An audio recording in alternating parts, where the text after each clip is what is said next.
Continuamos con la revisión de las etapas de la metodología Activate de SAP. En el video anterior habíamos revisado la fase de preparación.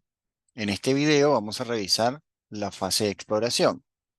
Tenemos una primera actividad aquí a nivel de gestión de proyecto, la cual es ejecutar, monitorear y controlar el proyecto. El propósito de esta actividad es que logremos ejecutar el plan que se ha diseñado para dirigir el proyecto, con el fin de mantener bien controlado y bien monitoreado el trabajo que inicialmente se definió en el documento de alcance. Aquí el gerente del proyecto se responsabiliza de ser el garante de que todos los planes de gestión se apliquen con un nivel de control adecuado. Y esta tarea se ejecuta no solamente ahorita en la etapa de exploración, sino en todas las etapas subsiguientes. ¿Qué hay que hacer acá? Bueno, hay que actualizar ese plan de dirección del proyecto, mantenerlo bien actualizado.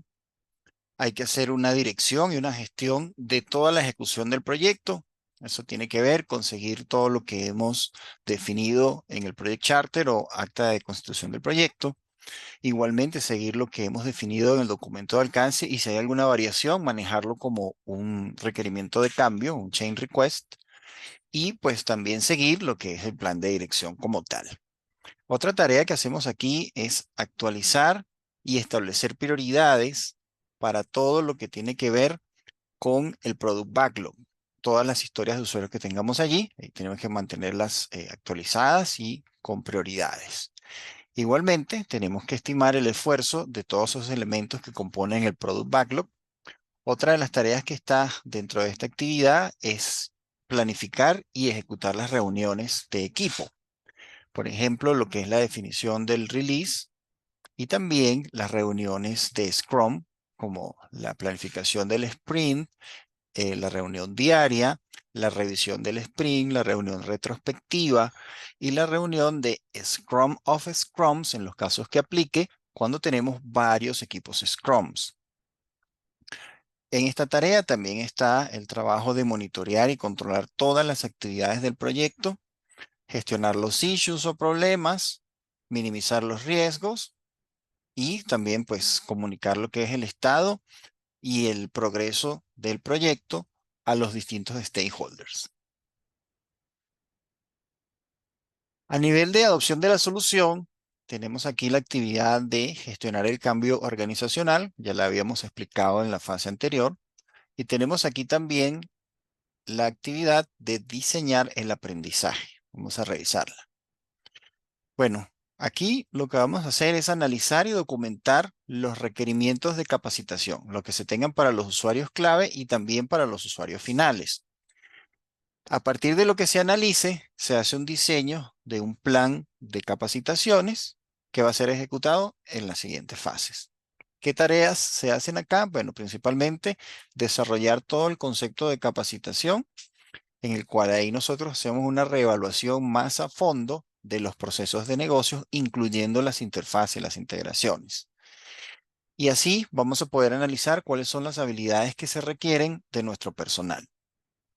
También hacemos una evaluación de lo que provee SAP como capacitaciones estándar, que pueden ser en sitio o también pueden ser de manera virtual.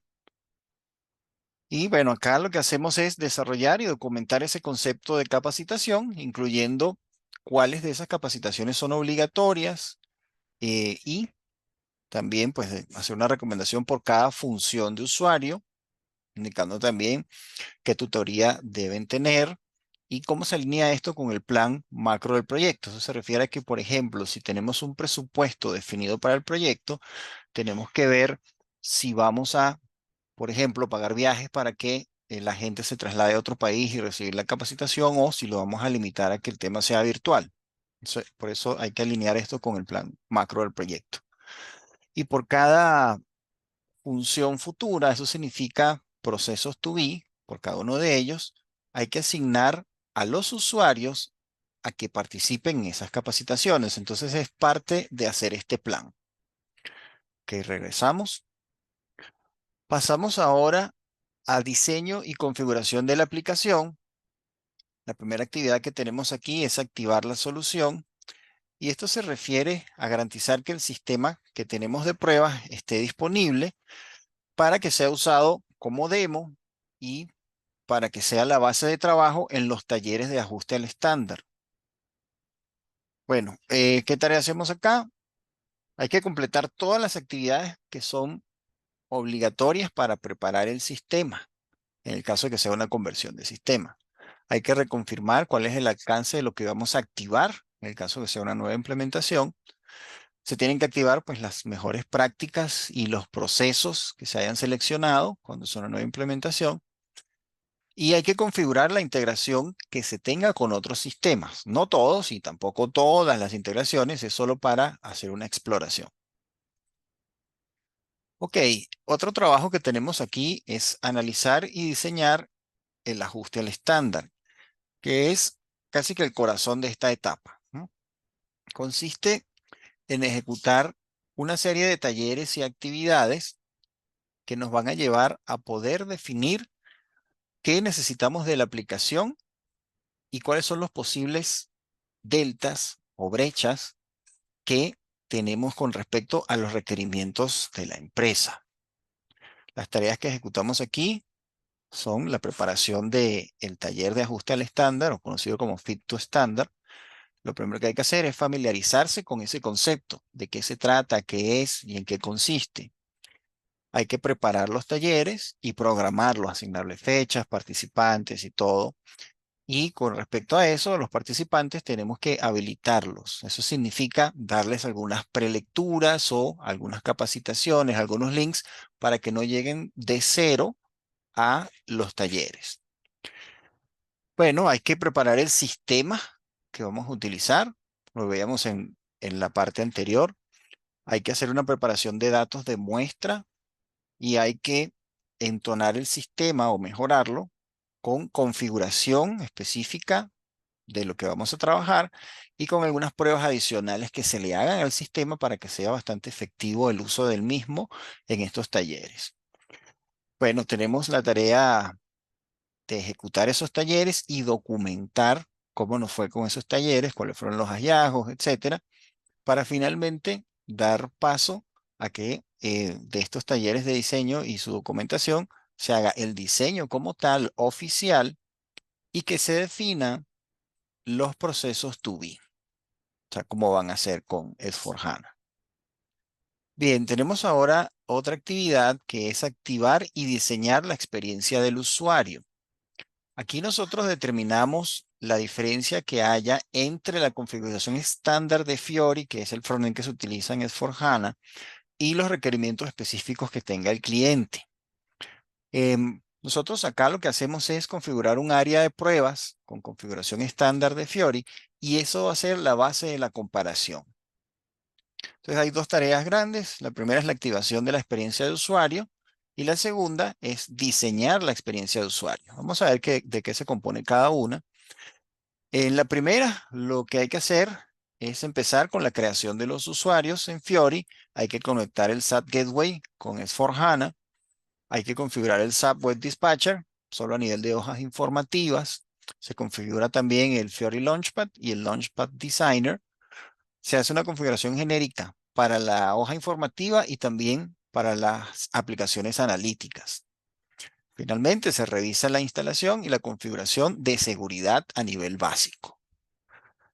Una vez que está todo esto preparado, entonces pasamos a identificar los casos de experiencia del usuario que no se puedan resolver con configuración estándar de Fiori.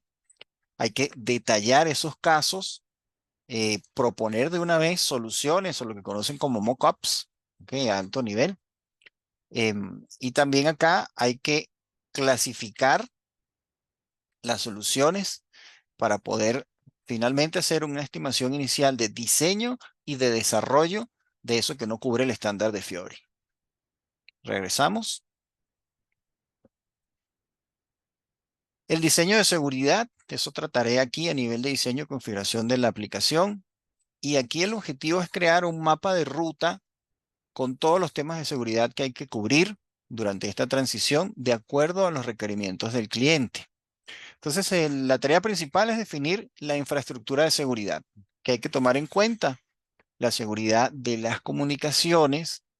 Hay que planificar la implementación de SAP HANA Security, si así lo vamos a hacer, y siguiendo la guía de seguridad de SAP HANA. Se deben definir los mecanismos de login o de autenticación.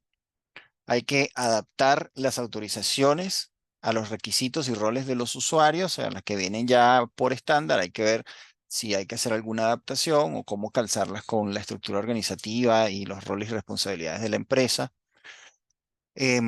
Hay que planificar también lo que es la implementación del inicio único de sesión o conocido como SSO, Single Sign-On. También hay que definir los procesos que se utilizarán para auditar el sistema y para monitorear SAP. También se debe planificar la seguridad de la infraestructura de tecnología de información y hay que considerar algunos servicios como la seguridad de Remote Function Call, también la seguridad de los gateways y ver si vamos a marcar que recibamos avisos de notas cuando haya que hacer parches o parcheos en el sistema. Y también considerar el servicio de seguridad del código personalizado. Ok, regresamos. Otro trabajo que tenemos aquí a nivel de diseño y configuración de la aplicación es la validación de las brechas. Y el objetivo aquí es mantener siempre una posición de usar el estándar. Aunque haya muchas peticiones, hay que justificarlas. Todos los usuarios van a querer casi que replicar lo que tienen hoy en día dentro de S4HANA. Es una tendencia natural que he visto yo por muchos años, pero pues hay que ponerse bastante firmes en que se justifique realmente hacer un desarrollo. Pero bueno, una vez que están especificados, ahí se hace el proceso de priorización. Em, También se gestionan todas las desviaciones que haya del estándar. Hay que gestionarlas, como decía, no aceptarlas solamente porque sí, porque las piden. Y bueno, hay que mantener al mínimo todas esas modificaciones, todos los códigos personalizados. Y está la opción de comunicarse con expertos de SAP, o sea, del fabricante, para poder identificar funcionalidades del software que puedan cubrir estas necesidades que están pidiendo los usuarios. Aunque pues con el equipo de consultoría debería ser suficiente para poder hacer el estudio del sistema. Regresamos. Bien, y tenemos ahora un trabajo de revisión del diseño. En esta actividad lo que hacemos es un chequeo de calidad de todos los documentos que se hayan generado y también, muy importante, obtener la aprobación formal de todas las partes interesadas, tanto del negocio como de tecnología de información. Y aquí las tareas que hacemos son una revisión del diseño. Hay que ver la integridad ahí de todos los documentos, que estén bien acoplados, que haya cohesión en esa documentación, revisar que haya calidad suficiente para que sea esto el insumo para el siguiente trabajo, que es la configuración. Hay que tener ahí en cuenta lo que es la gestión de la integración de todas las soluciones, que esté bien claro cómo todos los componentes de S4HANA y que no sean de S4HANA, cómo van a trabajar de manera sincronizada. Y bueno, lo que había comentado anteriormente, aprovechar que estemos siempre lo más cerca del estándar o el mínimo de modificaciones. La otra tarea que es realizar la validación y la aprobación, aquí hay algo muy importante y es que las personas que firmen y aprueben tienen que estar genuinamente, y resalto esa palabra, genuinamente de acuerdo con lo que están leyendo y con lo que están firmando. No solo firmar por cubrir una etapa o porque hay una presión de un jefe, eso no va a funcionar. Tienen que realmente estar de acuerdo con lo que están firmando, dar fe que lo entienden y si no lo entienden, levantar la mano y decir, hey, necesito más tiempo, necesito más explicación o cualquier cosa que necesiten para que esta firma sea real y pueda entonces reflejar una aprobación genuina y auténtica. Bueno, otra actividad que se hace acá es actualizar el Product Backlog y a partir de ese momento, el Product Backlog va a representar todo el trabajo pendiente que vamos a ejecutar en la fase de realización. Bien, regresamos aquí. Ahora pasamos a la gestión de datos, donde tenemos un par de tareas. La primera es la gestión de volumen de datos, que tiene que ver con el archiving. Y a este punto lo que hacemos es definir una estrategia de gestión del alto volumen de datos que se tenga. Hay que definir qué datos se almacenan, en qué tipo de almacenamiento, en qué ubicación y por cuánto tiempo. Aquí hay que reorganizar o eliminar los datos que tengan naturaleza temporal o que sean muy básicos, para que sean 5 o 10 registros. Eso hay que ver qué hacer. Sí. Otro caso es que se haga archiving o archivado de los datos de las transacciones de algunos códigos de empresa que ya no se utilicen. Eso no tendría sentido pasarlo a S/4HANA si no se utiliza. Hay que determinar cuántos documentos comerciales van a estar abiertos cuando salgamos en vivo, es decir, qué volumen de órdenes de compra manejamos, qué volumen de órdenes de venta manejamos, y así para estar claros en cuántos datos vamos a estar trabajando. Y bueno, finalmente indicar cuáles datos deben ser archivados. Regresamos. El otro punto es el diseño de la migración de datos. En esta actividad, pues se diseña cómo se van a transferir los datos desde sistemas legados propios de la empresa hacia S/4HANA.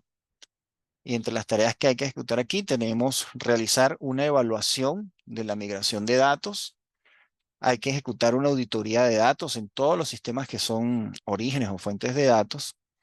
Hay que crear el documento de estrategia y de enfoque de migración de datos, definir especificaciones de la migración de datos. Hay que instalar y configurar aquellas herramientas que hayamos seleccionado para migrar datos y hay que empezar trabajos de depuración de los datos. Bueno, regresamos. Pasamos ahora a la parte de extensibilidad. Aquí hay una actividad que es el impacto del código personalizado. Y aquí, cuando estamos hablando de un escenario de conversión, se identifica el código que esté personalizado en el cliente y que debe ajustarse de manera obligatoria, es lo que llamamos el must. También hay que identificar lo que sería, lo que podría, que debería, perdón, lo que debería, o sea, lo que es obligatorio por un lado y lo que debería por otro, que es el must y el should. Y aquí lo que hacemos es crear una lista de esos objetos de código personalizado que están siendo afectados. Tenemos que identificar y excluir código personalizado que no esté en uso, simplemente eliminarlo. Hay que ver los objetos personalizados de esa lista y hay que priorizarlos según la importancia y la urgencia. ¿Qué tan importante es tener este feature? ¿Qué tan urgente es? Y de acuerdo a eso, hacer un ranking, ¿verdad? Posteriormente se analizan las modificaciones que se ven afectadas por la instalación de los paquetes de mejora o de actualización, los support package, por ejemplo, entonces eso hay que tomarlo en cuenta. Pasamos ahora a las integraciones. Bien, el diseño de las integraciones consiste en dar detalle y dejar en un documento sentado todos los aspectos de integración que se hayan ya identificado en la etapa anterior y en los talleres de ajuste al estándar. Lo que hacemos acá es definir la arquitectura de las interfaces. Partimos de un registro inicial. Utilizamos la documentación que ya se tenga de las integraciones entre productos de SAP. Eso lo vamos a considerar acá. Vamos a definir el sistema futuro y la arquitectura de la solución. En cuanto a la creación del diseño de las integraciones, aquí, bueno, hay que describir todos los aspectos de las integraciones. Hay que documentar los requerimientos del negocio que tienen que ver con la frecuencia de replicación de datos, cuáles son los campos obligatorios y ese tipo de cosas. También aquí tenemos que hacer la identificación de los sistemas de tecnología de información que son necesarios y las interconexiones que se deben tener con S/4HANA. También hay que identificar acá los requerimientos de gaps que se tengan acá y ponerlos en el Product Backlog. Se debe preparar acá también la solución para cada uno de esos requisitos delta o gaps que se hayan identificado. Por ejemplo, si se va a utilizar un middleware, hay que hacer un mapeo de campos entre sistemas, hay que identificar qué configuración debe hacerse y por supuesto la recomendación es seguir las mejores prácticas. Hay que identificar acá también cuáles personalizaciones son importantes, hay que identificar cuáles son los desarrollos que se requieren. Documentar también aspectos organizativos propios de la organización. Y luego vamos a hacer una cuantificación de los procesos. Por ejemplo, indicar cuál es el volumen de datos esperados a intercambiar entre dos sistemas. Regresamos. Pasamos ahora a los analíticos. A nivel de exploración tenemos el diseño de analíticos y la idea es cubrir aquí los requerimientos de almacenamiento de datos que vamos a utilizar para inteligencia de negocios, para análisis predictivo y para planificación también. Aquí la tarea interesante es que hay que analizar las herramientas de SAP porque hay varias herramientas para inteligencia de negocios. El mismo S/4HANA ya trae unos analíticos integrados o embebidos que hay que ver si podemos utilizarlos, si nos pega con respecto a nuestros requerimientos. Y si no, pues ver las otras herramientas que se tienen, como son el SAP Data Sphere. También tenemos Business Warehouse for HANA y tenemos el Business Warehouse normal, común y corriente. Tenemos también que ver SAC, SAP Analytical Cloud, la versión para reportes, la versión para planificación, perdón. Y bueno, sigue estando presente también la suite de Business Object, Business Intelligence. E igualmente tenemos SAP BPC, SAP Business Planning and Consolidation. Hay que estudiar todas estas herramientas y escoger las que mejor se pegan a nuestros requerimientos. Ok, regresamos aquí. Tenemos ahora las pruebas. A nivel de exploración, lo que tenemos es la planificación de las pruebas. Y la idea aquí es que se documente qué estrategia de prueba vamos a seguir, detallando muy bien cuáles son los objetivos, cuáles son las premisas, cuál es nuestro alcance, qué tipo de pruebas vamos a utilizar, cuáles serán los procedimientos, qué ambientes vamos a utilizar, en qué herramientas nos vamos a apoyar, indicar el nivel de automatización de las pruebas y cómo vamos a documentar los errores, los defectos. Y muy importante definir los roles y las responsabilidades durante estas pruebas. Aquí hay unas tareas que he incluido. Primero, familiarizarse con las herramientas que hayamos seleccionado para gestión de pruebas. Hay que configurar la gestión de pruebas como tal, determinar el alcance y hacer una planificación detallada. Eso es muy importante. Ok, regresamos. Ahora pasamos a la arquitectura técnica e infraestructura. Aquí tenemos una actividad que es instalar y convertir el sandbox o caja de arena. La idea es que se haga una configuración técnica en este entorno de sandbox, ¿ok? Para que después los expertos funcionales puedan configurarlo y que sea una base de trabajo en los talleres de ajuste al estándar. Pues ahí hay que configurar el sandbox si es un escenario de conversión y en ese caso también hay que preparar la optimización del tiempo de inactividad. Y si es una nueva instalación, es simplemente configurar el sandbox. El ambiente de desarrollo también lo vamos a activar en esta etapa y el trabajo es prácticamente igual al del sandbox. ¿Ok? Vamos a hacer también un dimensionamiento o lo que se conoce como un sizing, en especial si esto es on-premise. Hay que hacer una estimación de capacidad del hardware requerido o si va a ser en la nube, on-premise en la nube, ver también cuáles son los espacios que vamos a rentar en la nube para alojar nuestra solución. Entonces se toma en cuenta aquí servidores de aplicaciones, base de datos, también el CPU, el RAM, lo de almacenamiento, la red. Entre las tareas que se ejecutan aquí, lo primero es saber cómo se hace el dimensionamiento y de acuerdo al escenario de transición que se tenga, si es conversión, si es una implantación nueva y así. Entonces hay que utilizar los llamados recursos introductorios que provee SAP, que habla del tema de sizing. Hay que ver el árbol de decisión sobre el tamaño del hardware. Hay que seguir las pautas de dimensionamiento que sugiere SAP. Y bueno, todo lo que tiene que ver con la documentación de dimensionamiento experto. Hay gente que se dedica exclusivamente a hacer sizing y sería buena idea incluirlos a trabajar en esto. La recomendación es esa, seguir los procedimientos de dimensionamiento que sugiere SAP. Por ejemplo, para el caso de una nueva implantación, hay una herramienta que se llama Quick Sizer, que se puede obtener en el Marketplace, es la recomendada.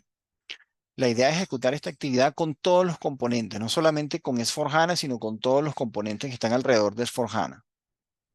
Cuando hay conversión del sistema, el llamado informe de dimensionamiento, es recomendado que se ejecute periódicamente sobre el sistema productivo, ¿verdad? Durante todo el proyecto para estar seguros de que estamos observando el crecimiento del sistema fuente. Ok, regresamos. La otra tarea aquí es definir la arquitectura y la infraestructura. Y la idea es crear un mapa de soluciones técnicas, documentar eso, tener bien clara la definición de infraestructura de tecnología de información disponible. Entre las tareas que hay que ejecutar es hacer un descubrimiento de cuáles son las condiciones técnicas y los bordes del entorno en el que vamos a trabajar, diseñar ese mapa de soluciones. Hay que decidir sobre la integración de aplicaciones en la nube, si tenemos alguna relación ahí con la nube o si la queremos seleccionar como herramienta de integración. Seleccionar el hardware en casos que aplique. Hay que desarrollar una estrategia de virtualización también en los casos que aplique, diseñar la red en los casos que aplique y hacer una preparación de las pruebas de índole técnico. Ok, finalmente hacemos un diseño técnico con todo lo que hemos recabado. Se genera un documento y también hay una serie de talleres y trabajos después de hacer ese documento. Para hacer ese documento, bueno, hay que mencionar todos los componentes técnicos, dar detalles de cómo va a ser la escalabilidad, perdón, cómo se va a hacer el equilibrio de la carga, los backups, la alta disponibilidad y disaster recovery o recuperación entre desastres. Hay que definir la arquitectura para sistemas tanto productivos como no productivos, me refiero a desarrollo, calidad, etcétera, todos esos ambientes, ¿no? Está la opción de que tengamos unos expertos para que verifiquen el dimensionamiento y verifiquen también la escalabilidad. Se define la infraestructura técnica como tal. También se toman en cuenta aquí los patrones de despliegue y los planes de despliegue. Hay que ver el data center en los casos que aplique y cómo se va a integrar. Y todos los que son los sistemas de terceros, de qué manera se van a estar integrando con los otros sistemas. Bueno, y finalmente, a nivel de operaciones y soporte, tenemos aquí una actividad que es evaluar el impacto operacional.